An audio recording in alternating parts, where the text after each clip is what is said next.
Good afternoon.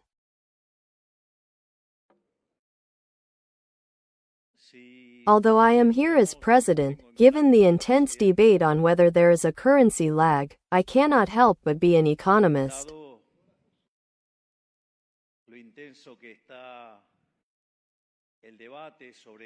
So I think it is important to have this debate because,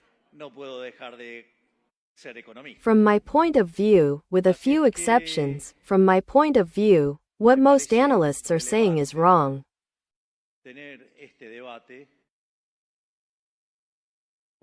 Therefore, what I am going to do is show why what they are saying is wrong.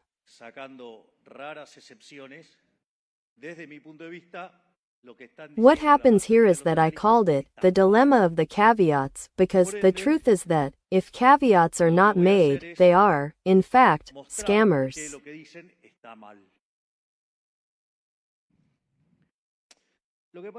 But if they do make them, why do they make this analysis if it is wrong?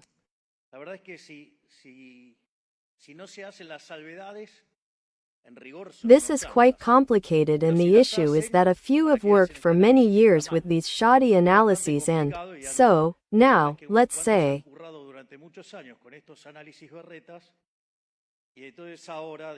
they need to justify, or let's say, as a result of all the mistakes they made in December and January, and now, since they made mistakes, instead of accepting that they made mistakes, they want to force reality to wash away their guilt. So what I propose is a more serious debate, an intellectually honest debate, and to raise this, the first thing. And what seems much more serious to me is, if I am going to define backwardness, it means that to define backwardness I am comparing against something.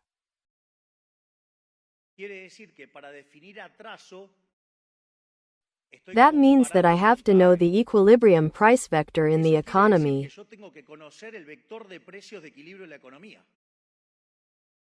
That means that, given that it is an open economy, I need to know the preferences of all the agents in the economy, on all the goods in the economy, the endowments and the technology, but not only for the Argentine economy but for the world as well.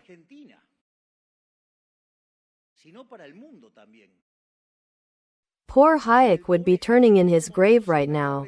I mean, I couldn't believe, let's say, the level of fatal arrogance that we have in believing that we can do that calculation.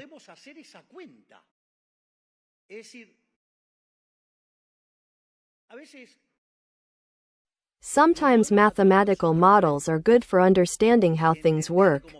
But let's say, from there to believing it, I mean that someone comes and brings me that price vector, let's say, to see if we are talking to someone serious or we are talking to a charlatan.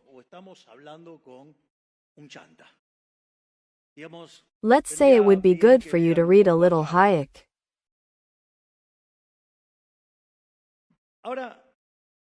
Now, beyond that, in fact, one of the things that Hayek said,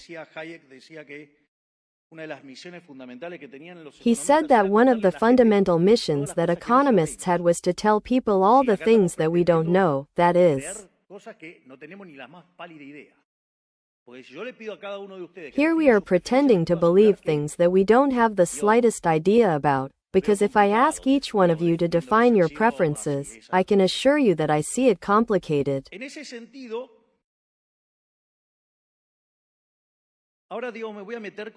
Let's say defining the axioms and those things. In that sense, now I'm going to get into the methodology.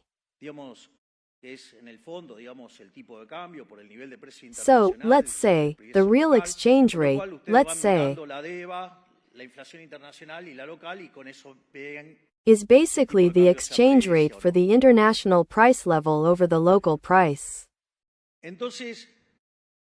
Therefore, you look at the DIVA, international and local inflation, and with that you decide whether the exchange rate appreciates or not.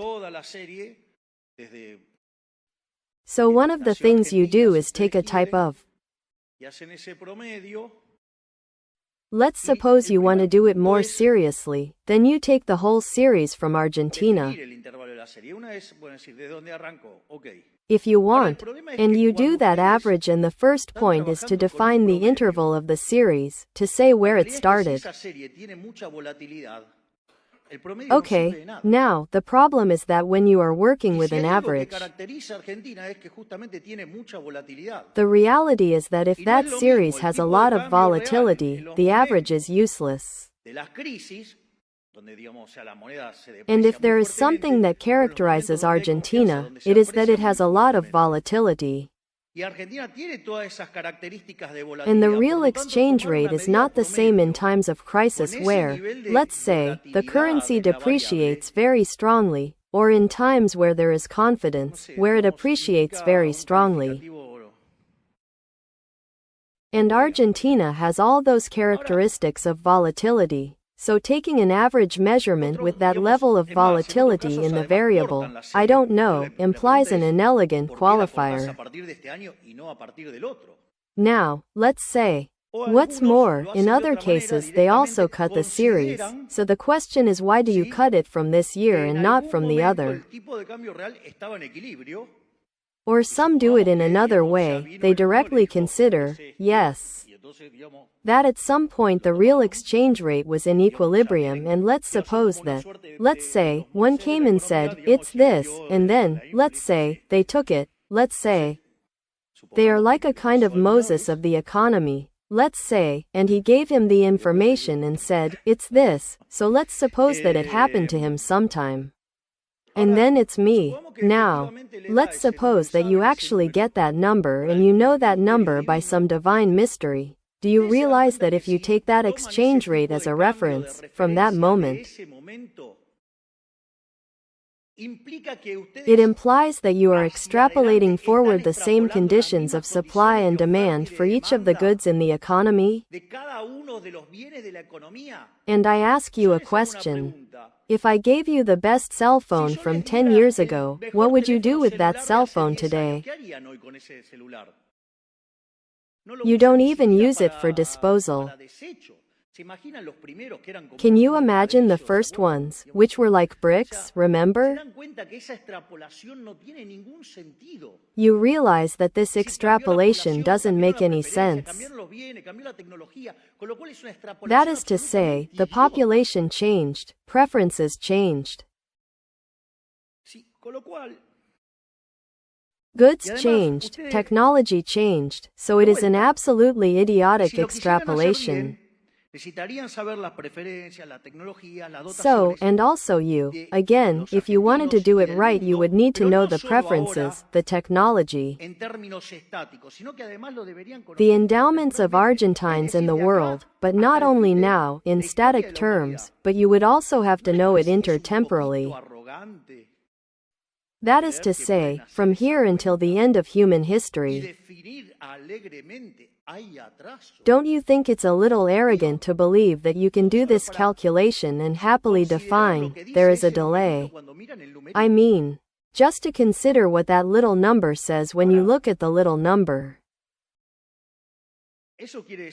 Now, does that mean that as economists we can't say anything? No. It doesn't mean that we can't say anything. There could be indirect ways or mechanisms to believe that there is some problem or imbalance. That is to say, one thing that I would have to do is, well, what does the profession understand by these kinds of issues, and under what circumstances could one believe that there could be an imbalance that would lead to a crash?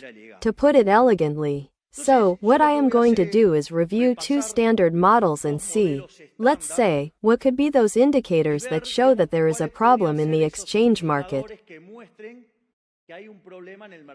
or that there is an imbalance, that there is a situation that could lead to an explosion.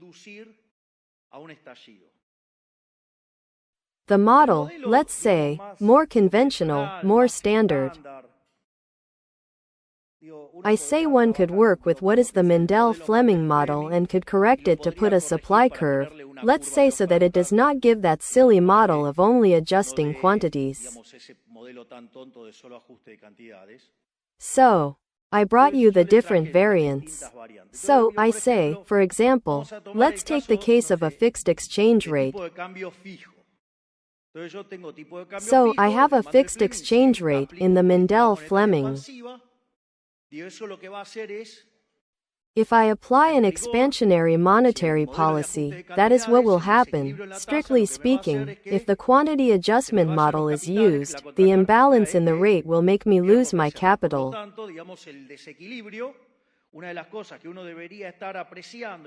The downside is that I lose reserves. Therefore, let's say, the imbalance is one of the things that one should be appreciating. So, if there is a macro imbalance problem, it is losing international reserves. If I'm not mistaken, the gentleman sitting there has bought more than 16,000 million. It seems that it is not going that way. So, well, now we are going to suppose the case that now we have an active monetary policy, but there is a supply curve, let's say, vertical. So, not only does the interest rate go down and that generates capital outflows, but it also causes prices to rise, and with that rise in prices, the exchange rate also appreciates. My trade balance deteriorates, which means not only do I have a loss of reserves, but I also have a deterioration in the trade balance and the current account, and prices are on an upward trend. I mean, it is not happening because, let's say, we are accumulating reserves and prices are on a downward path, that is, the inflation rate is falling and, let's say, none of these things are reflected in reserve losses. Not only that, but look at the intellectual dishonesty of those who want things to go wrong because they screwed up, that is, the serial tweeters.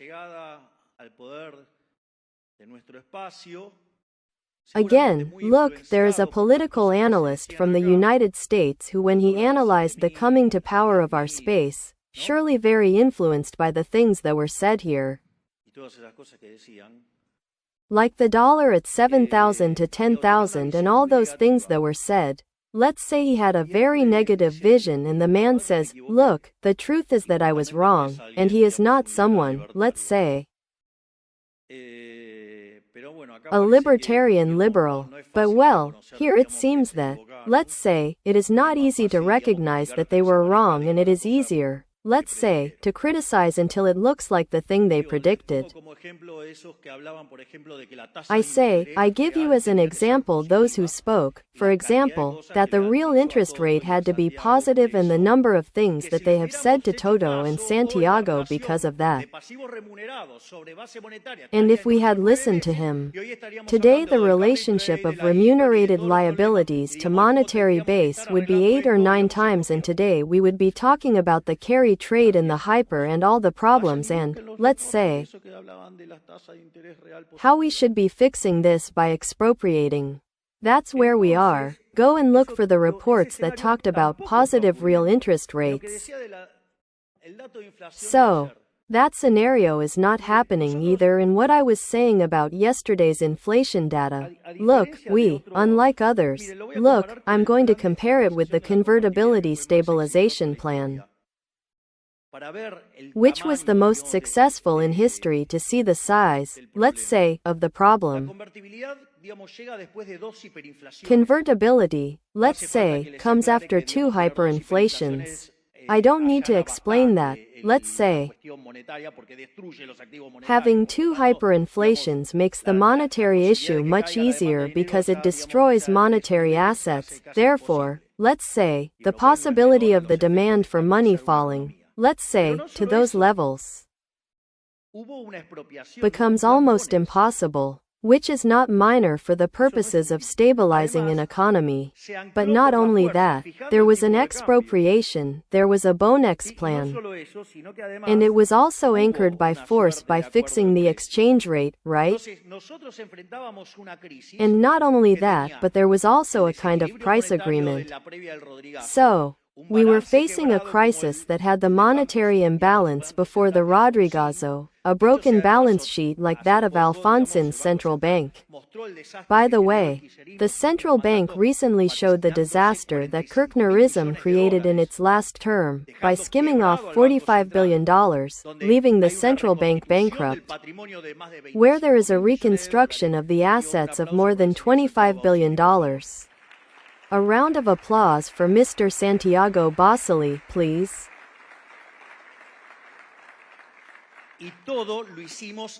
We did everything at the market here, there was no expropriation. Everything at the market. It is not my fault that they do not understand how the nominal anchor problem works, which I will explain later. The reality is that we are doing this whole process of stabilizing disinflation with correction of relative prices.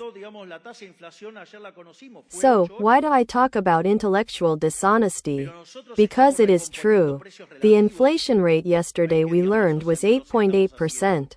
But we are recomposing relative prices. It is not that, let's say, we are not doing them. And when you look at the core, it was at 6.3%. When you look at what is happening with food and beverages, almost all the indicators are below 3%. In fact, the most common one is, let's say, Fiel, which gave 1.7%. That is to say, it is happening.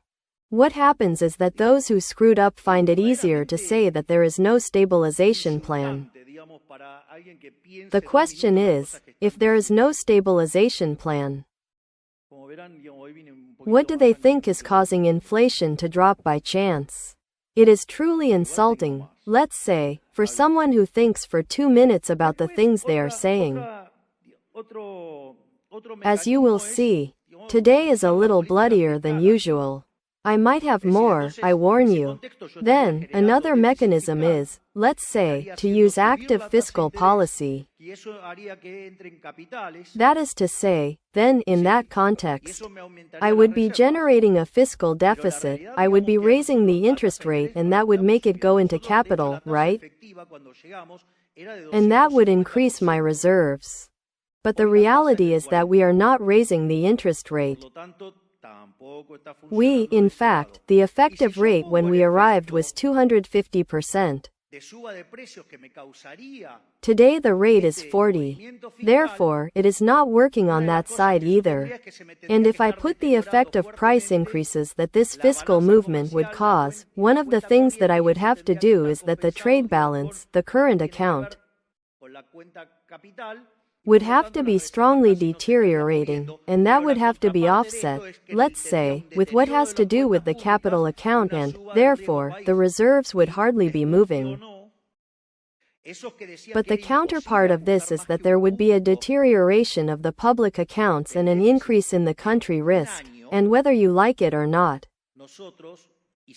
Those who said that it was impossible to adjust more than 1 point of the deficit in a year, we made an adjustment in the Treasury of 7 points of GDP, obviously. Yes, in the middle of the crisis that we got into, obviously, and we overreacted a little, yes, obviously. But, let's say, that made us reach fiscal balance in the first month of management. So, imagine, now we can start to relax and return. Why? Because we already overreacted to fiscal balance. But they had said that making a 1-point adjustment was impossible, and we adjusted 7. And at the central bank, which nobody answered about how to correct, we already went below 10 points of the deficit, we went down 7, and with the new rate cut we are going to 8 points of reduction. Therefore, as you can see, we are making a 15-point adjustment of the GDP. Impossible? Nothing. We are doing it ourselves.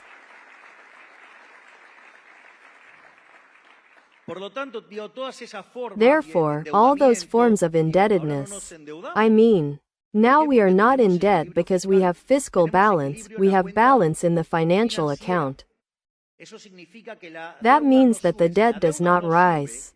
If the debt does not rise, that means then that the debt-product ratio is not increasing. Consequently, we are solvent. And the market realized that. The country risk fell from 2,900 points to 1,200 points. Bonds that were worth $18 when we won are now worth $60.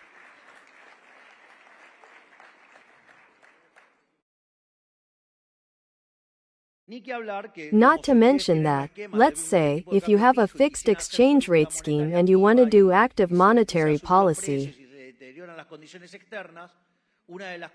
and prices start to rise and external conditions deteriorate, one of the consequences is that you put in place capital controls, then you would have to see a growing gap. Hello gap, where were you because we don't see you?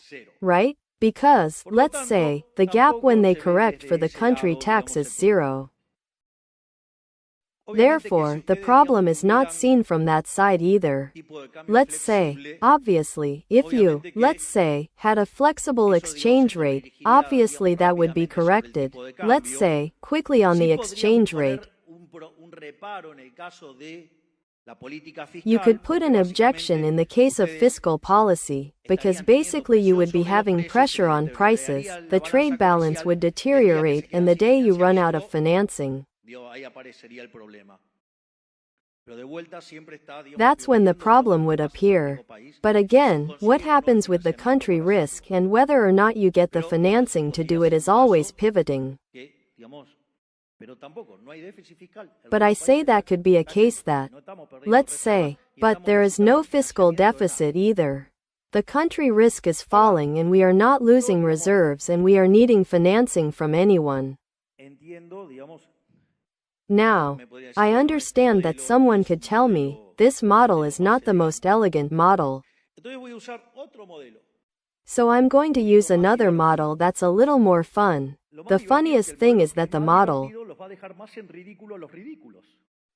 which is funnier, is going to make you look even more ridiculous. Ridiculous, that's the funniest part of this.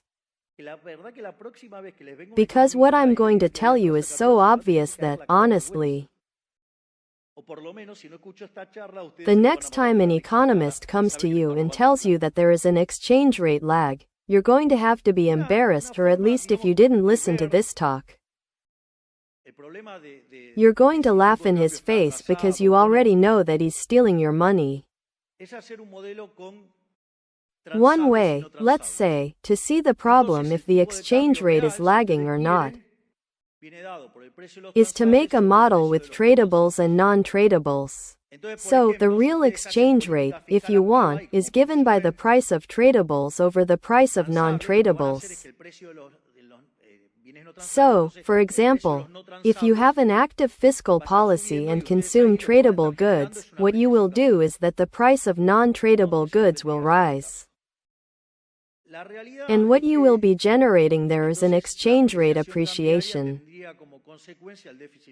That would be the case. The reality is that, then, the exchange rate appreciation would result in a fiscal deficit.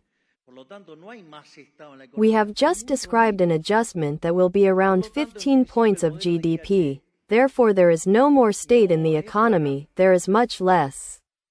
Therefore, in principle, the model would say, hey, it's not over here, but now I am going to make it even funnier, more ridiculous. I am going to take it to the ridiculous so that you get an idea of the ridiculous things that another family of economists say, because I cannot call them heirs of Adam Smith, I am sure not. Now I am going to make it easier. Let's suppose that for some reason, I don't know, a torpedo comes and blows up half of the non-tradable sector of the economy. Negative supply shock on the supply of non-tradables in the economy. What would be the natural response? That the price of non-tradables would go up or not. According to the squares, these devaluation fanatics would tell you that this can be corrected with a devaluation. This is a stupidity the size of a house. I have just destroyed the productivity of the non-tradable sector. If I take and devalue to correct that, what will never happen is that I have the allocation of resources that is marking the prices. The prices are telling me that non-tradables are going up and I have to send resources to that sector. But they are so fatally arrogant that they want to touch the exchange rate when they do not realize that the problem is not in the exchange rate. The problem is not in the exchange rate. It is in that I suffered a productivity shock. It is called 20 years of populism. And if you want to take it better, it is called 100 years of populism.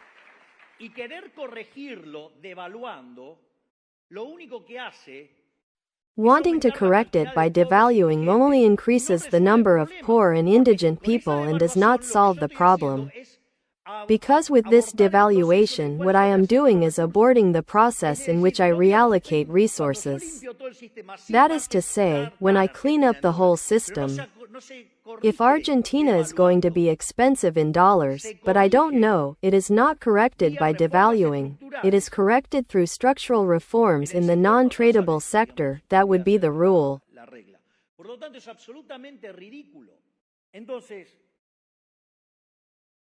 Therefore, it is absolutely ridiculous. So an indicator then that I have a problem that from the economic policy I am generating exchange rate lag would be seeing a fiscal and growing deficit.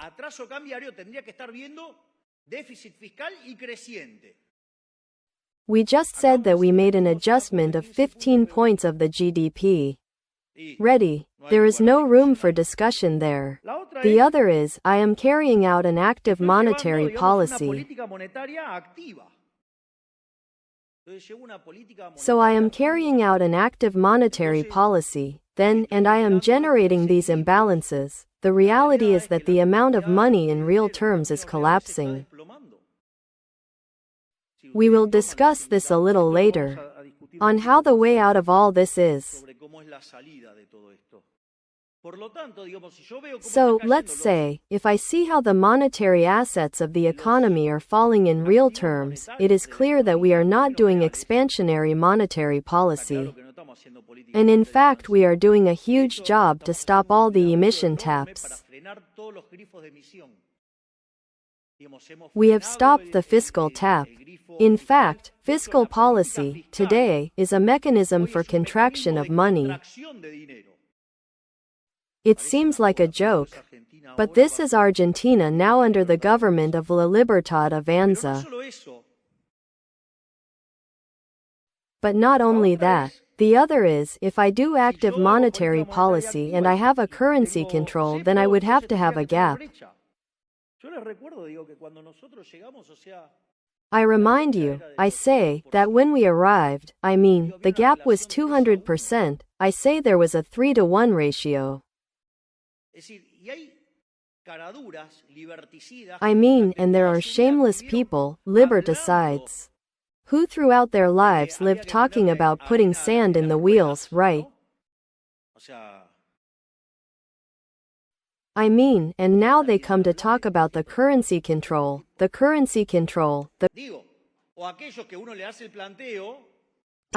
or those to whom one makes the proposal and they say, but the cepo.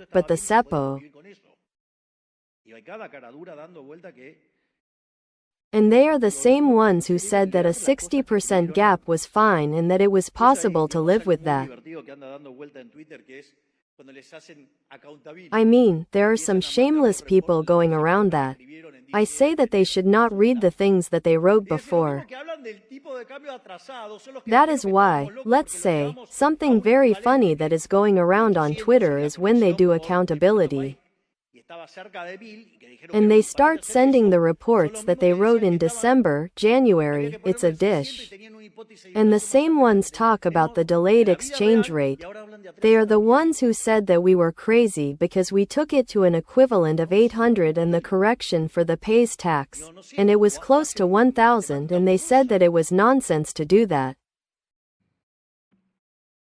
They are the same ones who said that it had to be put at 600 and they had a higher inflation hypothesis than the one we have in real life, and now they talk about exchange rate lag. The model does not add up. I don't know, they do fuzzy math. The other case is the issue of international reserves. If we had a delay problem, we would have a systematic fall in reserves. But we do not stop buying. And then there is the issue of prices, where the downward path of inflation is clearly visible.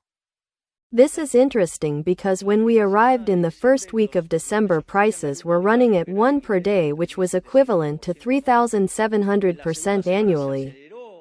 In the second week it accelerated to a little more, and that annualized gives 7,500. And if you look closely, it may be that wholesale is published after the CPI, but in reality it is an indicator that is ahead of them. The CPI gave 54%, that annualized gives 17,000%. And that would have been possible if there had been monetary validation. But monetary validation did not happen because we decided to stop the issue, because we decided to stop public spending and introduce fiscal adjustment, not the largest in Argentine history, but in the history of humanity.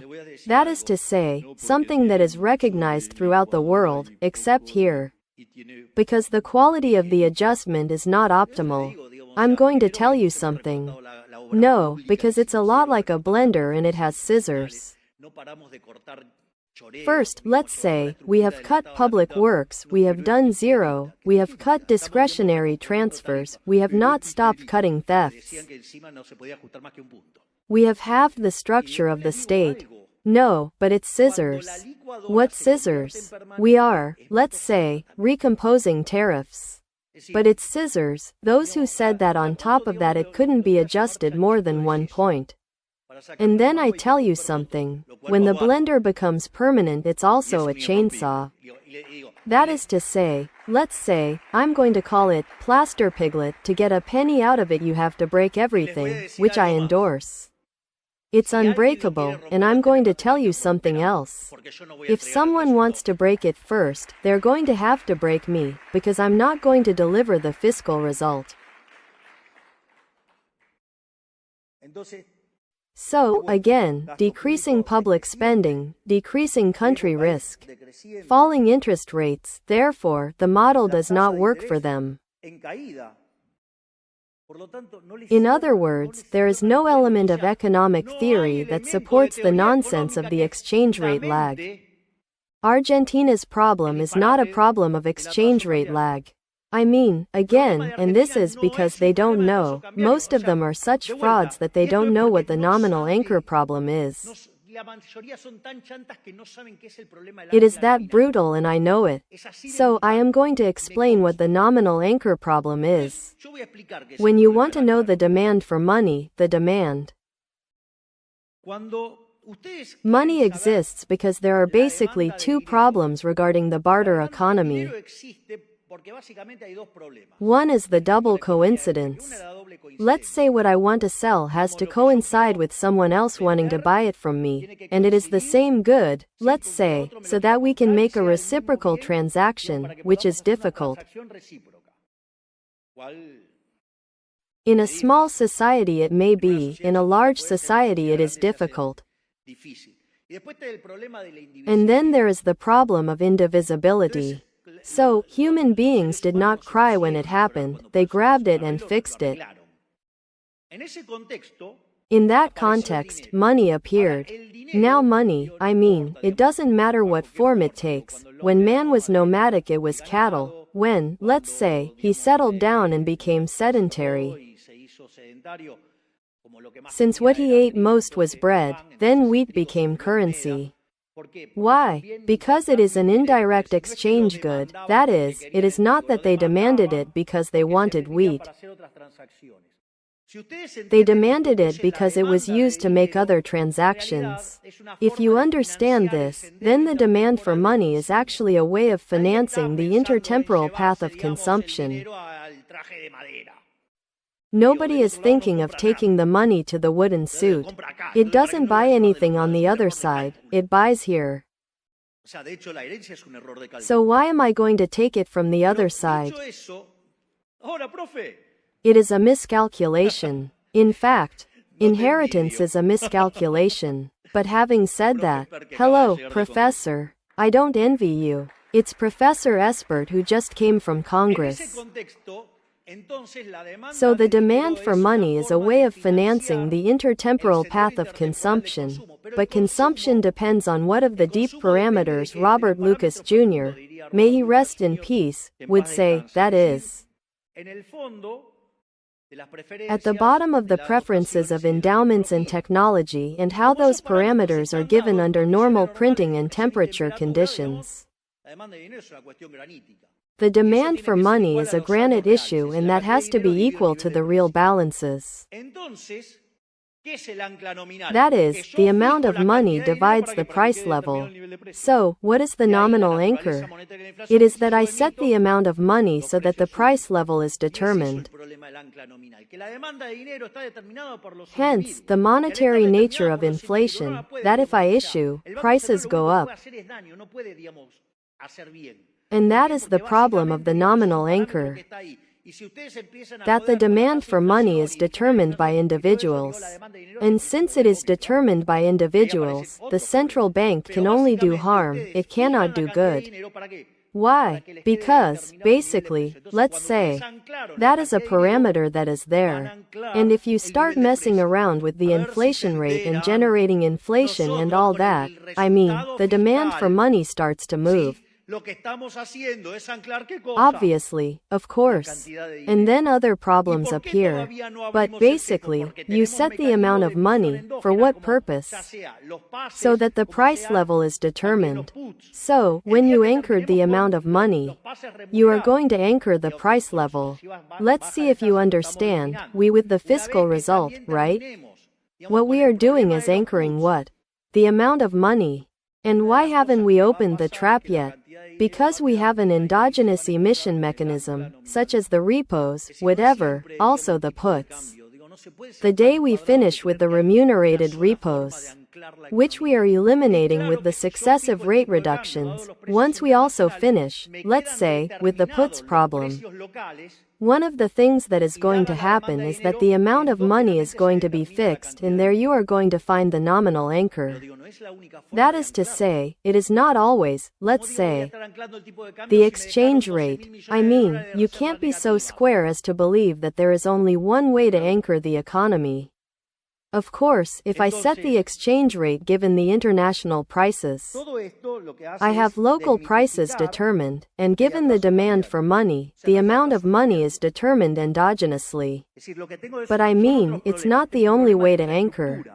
How am I going to be anchoring the exchange rate if they left me with $12 billion of negative reserves? Is that clear? So, all this does is demystify that there is an exchange rate lag. That is, there is no exchange rate lag. That is, what I have are other problems. I have an infrastructure problem. For example, I have a soft infrastructure problem. That is, I have a contractual base problem. I have a hard infrastructure problem. That is, I have an iron problem, and we are working with the DNU, with the law, let's say, of bases. We are working on what has to do with soft infrastructure. We are looking for mechanisms, let's say, of private initiative to correct the hard infrastructure. Obviously, we have issues in the trade issue and little by little we are releasing the restrictions, little by little we are opening up. It is not that we are not doing it. One of the things that the IMF praised us the most is how every day we lift restrictions in the exchange market. Now, we are not going to do them all at once and now I am going to explain why. When we arrived, only 15% was paid on imports. Today, 70% is paid. A small difference, you don't tell them, do you? The cepo, the cepo, the cepo. But then, back to us, we are finishing off the problem of the passes, which is on track, fixing the problem of the puts. Something that the International Monetary Fund allowed as an indirect financing mechanism to the previous government, and which turned a blind eye and looked the other way, and left us with the PUFO. Which is a mechanism, let's say, it's an American put, that is, when the banks feel like it, they can execute it, which, let's say, turns into monetary emission, which I need to correct as well. And not only that, we have the problem of the debt of the dividends, where the other day, let's say, we already removed, we managed to clean up $1,700 million more. That is, what we are doing. We are, if you were a financial administrator, what we are doing is matching the flow of foreign currency funds. Why? Because they created a stock problem for me in the previous government. And if I release that stock problem instantly and it turns into cash, it makes the exchange rate jump temporarily. But if you make the exchange rate jump temporarily and my demand for money falls, I can go to a hypermarket. How close are we to opening? The truth is that we are very close to opening. Why? Basically because, on the one hand, when we look at the monetary base, historically, so far in the 21st century it should be around 9% of GDP, the pure base is 2.5. So there is a lot to go around. When we take the remunerated ones we go to 8. In other words, we are in the area of being able to open. So if we solve the problem of remunerated liabilities, which we are doing by lowering the interest rate, if we solve the problem of puts, something we are actively working on, the Lord of God is waiting for a long time with that issue. And, on the other hand, we are fixing the problem of dividends. If you look closely, we are regulating the flow of foreign currency funds, and when we finish doing that we are going to open the trap. It is, let's say, in our plans to open it as quickly as possible. But do you know why it took so long? Because we do it according to the market. Because it is determined by the will of individuals. In other words, we don't do it by force, we don't do it by force. In other words, that is a distinctive characteristic of this government, which strictly respects property rights. But not only that, it is not the only problem we have. We also have another problem, which is the issue of taxes. So, you have national taxes, provincial taxes and municipal taxes. We, in the May Pact, what we are proposing is that the public sector should go to 25 points of the GDP for the entire consolidated GDP.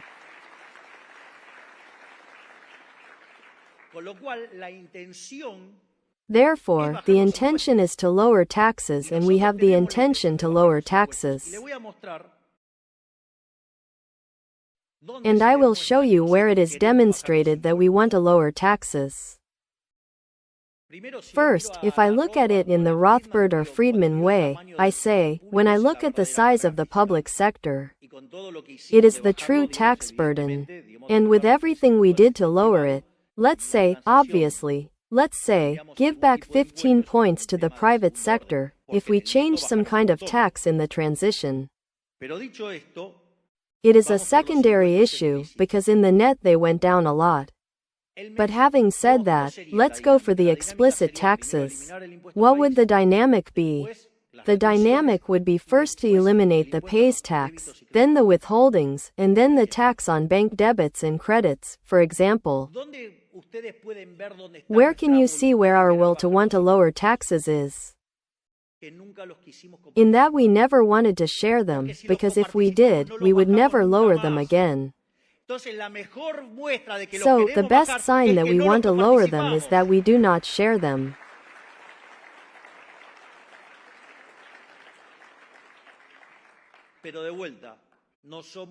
But we are not alone. We have the will to lower taxes.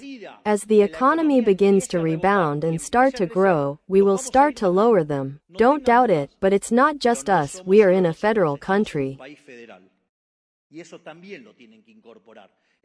And that must also be incorporated, because if they can't ask me to do what a municipality or even a province has to do, then sometimes I say they ask for things that are not within the function. So, the reality is that once we do all this, if you look, what is going to happen is that, if we finish cleaning up the issue of remunerated liabilities, if we finish with the puts and, in addition, we finish cleaning up the dividends, what is going to happen is that, from there, we stop all the monetary emission taps. That is, it is not issued by the Treasury, because we have a fiscal surplus. It is not issued by the financial sector because we do not have these endogenous emission mechanisms, and it is not going to be issued by the external sector. That is, we are going to go to a flexible exchange rate. This is not a minor issue, because what will the peso anchor be? It will be, precisely, the amount of money that will not move. What's more, we are going to send a zero-emission law so that when money is issued, the President of the Central Bank, the Board of Directors of the Central Bank, the Minister of Economy, the President of the Nation and all the deputies and senators who approve such rubbish will go to jail.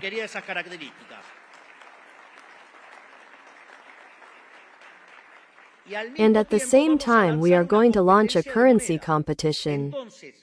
So, when the economy begins to expand, I say, now they will cry more about the exchange rate lag. Now they will start to cry. Let's say, that is, they will have to feel ashamed.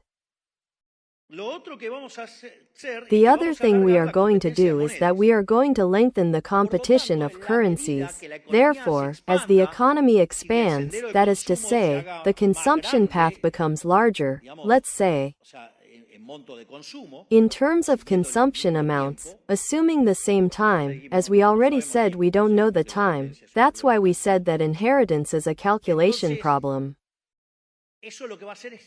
Then that is what is going to do is increase the demand for money, but we are not putting pesos into the economy. So, what is the consequence? That the economy is going to start to be monetized endogenously by the individuals themselves, putting, if you want, more dollars into the economy, or whatever currency you want.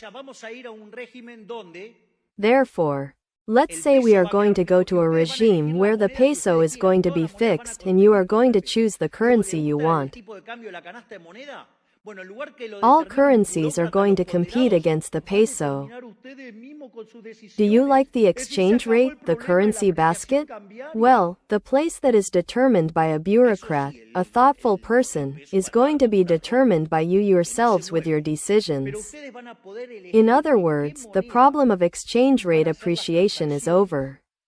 That's right, the peso is going to be like a rock, because it doesn't move. But you are going to be able to choose in which currency the transactions are going to be made.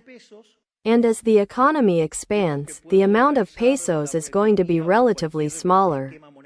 And, when you realize it, the amount of pesos is going to be so small that I will be able to dollarize or the economy or any monetary scheme of those and eliminate the central bank. And the possibility that any thieving politician in this country can steal from you again with the tax will end. Therefore, it is not that there is no economic program. If you are short-sighted, it is not my fault. If you are ignorant, it is not my fault. Because, again, those who say, no, it has to have a projected productive matrix, I say, I am not Leontief, I am not a communist. I am a liberal. I believe that the architects of the future are you. So, don't ask for pears from an elm tree. I'm not going to be an interventionist. I'm going to be a libertarian liberal, and I believe that you are the creators of wealth. Thank you very much.